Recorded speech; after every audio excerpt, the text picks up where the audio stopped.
مہربانی ہے. وَلَقَدْ يَسَّرْنَا الْقُرْآنَ لِلذِّكْرِ فَهَلْ مِن مُدَّكِرٍ. تحقیق ہم نے قرآن یاد کرنا آسان کر دیا ہے، تو ہے کوئی یاد کرنے والا؟ یہ اسلام کی حقانیت کی بھی دلیل ہے کہ قرآن پاک اتنی بڑی کتاب ہے، 30 پارے ہیں، 114 صورتیں ہیں، اور وہ جناب بعین ہی لفظ بلفظ سینوں میں محفوظ ہو جاتی ہے. اور اسے قرآن پاک کو رمضان شریف میں پڑھا جاتا ہے، کہیں بھی کوئی تھوڑی بہت مسٹیک ہو تو پیچھے سے ایک سامع ہوتا ہے، وہ بول پڑتا ہے کہ جناب یہاں سے آپ درست نہیں پڑھے، اس کو ٹھیک کریں. تو ہے کسی دنیا کی کتاب میں یہ وصف؟ یہ اسلام کی سچائی کا ایک منہ بولتا ثبوت ہے کہ جناب یہ دیکھیں دین حق کی کتاب جس کے حافظ بچے بچے موجود ہیں، کریا کریا، کوچا کوچا، نگر نگر اور شہر شہر اس کے حافظ موجود ہیں، اور یہ اسلام کے حق ہونے کی دلیل ہے. اور کسی دین کے اندر یہ خصوصیت موجود نہیں. اب میں ایک مثال دیتا ہوں. حضرت صدر الافاضل مولانا سید محمد نعیم الدین مراد آبادی، جن کے نام پہ جامعہ نہیں ہے، انہی کے نام پہ کراچی میں بھی دارالعلوم نہیں ہے اور یہاں جامعہ نہیں ہے. یہ صدر الافاضل مولانا سید محمد نعیم الدین مراد آبادی رحمۃ اللہ علیہ کے نام پر ان کی خدمات کو ٹریبیوٹ پیش کرنے کے لیے تو انہوں نے حاشیے پر تفسیر لکھی جس کا نام ہے خزائن العرفان. بڑی جامع، نہ لمبی نہ چوڑی نہ چھوٹی، مطلب جتنے وضاحت چاہیے اتنی وضاحت، بڑی خوبصورت تفسیر ہے. حاشیے پر ملتی خزائن العرفان کنز الایمان کے ساتھ. تو ان کا ایک مناظرہ ہوا، ڈیبیٹ ہوئی ہندو پنڈت سے، اور یہ تقابل ادیان کے بڑے ماہر تھے، کمپیریٹیو اسٹڈی آف ریلیجنز اس کے بہت بڑے ماہر تھے مولانا نعیم الدین مراد آبادی. تو ڈیبیٹ جاری تھی، تو اس ہندو پنڈت نے کہا جناب باقی باتیں بعد میں ہوں گی، میں دیکھیں میں کتنا قابل آدمی، بہتری کیا قابلیت ہے. اسے کہا جناب میں اپنے مذہب کا تو عالم ہوں ہی ہوں، آپ کی کتاب قرآن پاک کے مجھے 13 سپارے زبانی یاد ہے. آپ کو بھی ہماری وید اور گیتا سے کچھ یاد ہے تو بتائیں. میں اتنا بڑا اسکالر ہوں کہ مجھے اپنے مذہب کو تو علم ہے ہی ہے، مجھے آپ کی کتاب قرآن کے 13 سپارے زبانی یاد ہے. میں نے اتنی اسٹڈی کی ہوئی ہے، زبانی حافظ ہوں میں. ہاں جی. اب جتنے لوگ تھے حاضرین تھے گھبرا گئے کہ یار مولانا کیا جواب دیں گے، انہوں نے پتہ نہیں وید اور گیتا پڑھی بھی ہے کہ نہیں، کیونکہ پڑھنے کی ضرورت ہی نہیں ہمیں وید اور گیتا. ہاں جی. ہم نے کیا کرنی پڑھ گئے بھائی، جھوٹی کتابیں پڑھ کے کیا کرنا، سچی کتاب ہی کیوں نہ اتنی دیر پڑھے. تو لوگ جتنے سامعین تھے وہ گھبرا گئے کہ یار مولانا کیا جواب دیں گے. اس نے تو بڑی اپنی فضیلت قائم کر دی ہے کہ میں ہندو مذہب کا بھی اسکالر ہوں، تو میں نے آپ کی کتاب کے قرآن پاک کے 13 سپارے زبانی یاد کر رکھے ہیں، تو آپ نے بھی ہماری کتاب کوئی پڑھی ہے کہ نہیں پڑھی. تو مولانا تو سبحان اللہ بہت جہید عالم دین تھے، مسکرا دیے. فرمانے لگے یہ تم مجھ سے پوچھ رہے ہو کہ مجھے وید اور گیتا سے کچھ یاد ہے کہ نہیں، پہلے اپنی بات بتاؤ، تمہیں وید اور گیتا یاد ہے؟ مجھ سے پوچھ رہے ہو کہ مجھے وید اور گیتا یاد ہے کہ نہیں، تم پہلے اپنی بات بتاؤ، تمہیں وید اور گیتا یاد ہے، زبانی یاد ہے؟ قرآن پاک تو یہ تو ہماری کتاب کی مقبولیت ہے نا کہ اپنا تو اپنا بیگانہ بھی یاد کرنے میں کامیاب ہو گیا، کیونکہ اللہ نے اسے یاد کرنا آسان کیا. تمہیں اگر اتنا ناز ہے تو تمہیں وید اور گیتا سے بھی یاد ہے، اس کے حافظ ہو تم. تو اس نے علی رؤوس الاشہاد علی الاعلان سب کے سامنے یہ اقرار و اعتراف اور اظہار کیا کہ مجھے وید اور گیتا سے کچھ یاد نہیں. وید اور گیتا اپنی کتاب یاد نہیں ہو سکی، قرآن پاک کے 13 سپارے یاد ہو گئے. تو یہ قرآن پاک کی سچائی کا منہ بولتا ثبوت نہیں تو اور کیا ہے. اسی پہ ڈیبیٹ ختم ہو گئی جناب وید اور گیتا یہ جھوٹی کتابیں ہیں.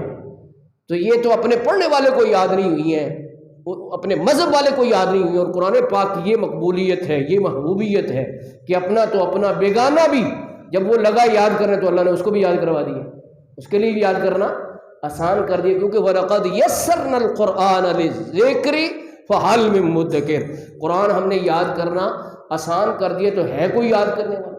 تو یہ قرآن پاک. ایک بات اور عرض کروں، جتنے انبیاء اکرام علیہ السلام ہیں سب کو ہمارا سلام ہے. لا نفرق بین احد من رسلہ، ہم سب کی تعظیم اور عزت کرتے ہیں، کبھی کسی نبی کی ذرہ سی بھی اہانت مسلمان نہیں کر سکتا. کیوں؟ ہمارے مذہب میں حکم ہے لا نفرق بین احد من رسل، ہم رسولوں پر ایمان لانے کے معاملے میں کوئی فرق نہیں کرتے. تو جناب علی حضرت موسیٰ علیہ السلام ان کا معجزہ عصا ایضا بن جاتا تھا. قرآن پاک میں ذکر ہے ید بیضا، ایسے ہاتھ ڈال کے بغل میں نکال دیتے تو ہاتھ چمکنا شروع ہو جاتا تھا. حضرت عیسیٰ علیہ السلام کا معجزہ مردے زندہ کر دیے. جو لوگ کھا کے آتے تھے، جو بچا کے آتے تھے، بتا دیتے تھے کہ یہ کھا کے آئے ہو، یہ رکھ کے آئے ہو.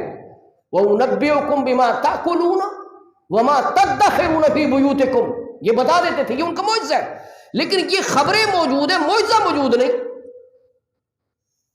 یہ معجزات کا تذکرہ موجود ہے لیکن یہ معجزات موجود، موسیٰ علیہ السلام کا عصا کہیں موجود ہو، دیکھیں جی یہ عصا تھا جو آپ زمین پر ڈالتے تھے تو اژدہا بن جاتا تھا، نہیں موجود. ٹھیک ہے نا. عیسیٰ علیہ السلام کو کوئی زندہ کیا ہوا بندہ موجود نہیں ہے کہ جی اس کو زندہ کیا تھا عیسیٰ علیہ السلام. ظاہر ہے وہ بھی دنیا سے چلے گئے جن کو زندہ کیا تھا، ہے نا. لیکن واحد معجزہ ہمارے آقا صلی اللہ علیہ وسلم کا ہے قرآن پاک، جو آج بھی موجود ہے. یہ معجزہ ہے. قرآن پاک کیا ہے؟ یہ معجزہ ہے. معجزہ کسے کہتے ہیں؟ جو عقل کو عاجز کر دے. اب اس کی معجزاتی شان، اس پر مفسرین نے بڑی طویل گفتگو کی ہے اعجاز القرآن کے نام سے. اعجاز القرآن، قرآن کا اعجاز، قرآن کا معجزہ. اب پہلی اس کی ایک بالکل عام سمجھ میں آنے والی بات میں عرض کرتا ہوں. پہلے ہی پارے میں سورۃ البقرہ میں آیت نمبر 22 میں اللہ پاک ارشاد فرماتے ہیں وَإِن كُنتُمْ فِي رَيْبٍ مِّمَّا نَزَّلْنَا عَلَىٰ عَبْدِنَا فَأْتُوا بِسُورَةٍ